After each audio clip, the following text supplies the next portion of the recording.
Hey everybody, what's up? Stinger here again, and in this kind of short video, I want to talk about one-way rails. Because when working with rail systems, you'll quite often find yourself in a situation where you have minecarts possibly coming from different directions, but you need to ensure that they only go into one direction, and one-way rails are the way to do that. Okay, so in this video, I'm going to show you 3 different designs, all of which have their pros and cons.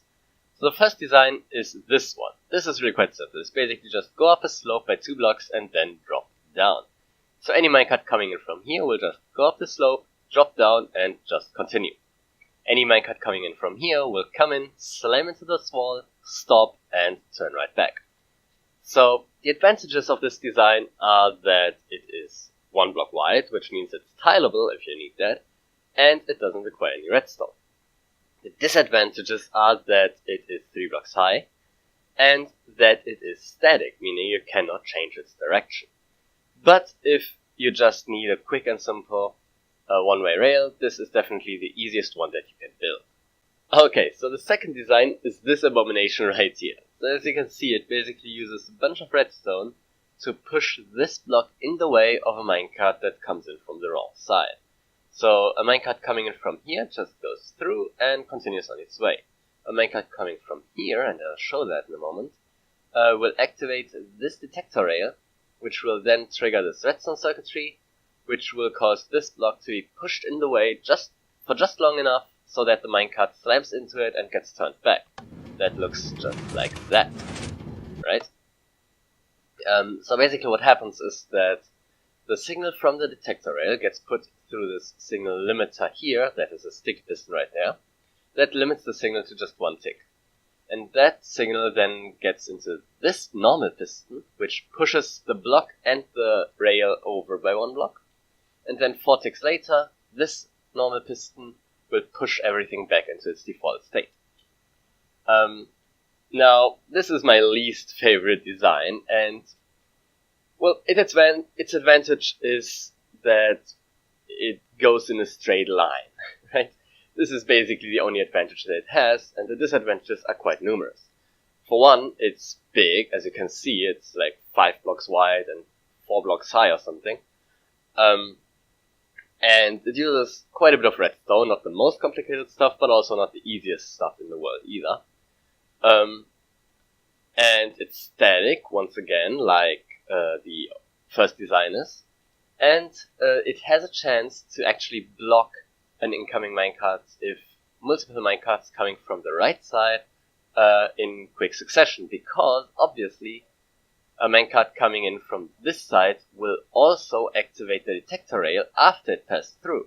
So if a second minecart comes in just the moment where this block is in here, then it will obviously stop the minecart. So it's my least favorite design, but if you for some reason absolutely need to have a completely straight rail with no splits, no merges, no swerves to the side, offwards or something, then this is the design for you. The third design is my personal favorite, and it's this one right here. So as you can see, it's basically a loop thing right here, right? And you have 2 switches right here. So a minecart coming in from here will just go straight over these switches and continue on its path, while a minecart coming from here will split off here, go through this loop, merge here, and then go back straight over the switch and then continue back.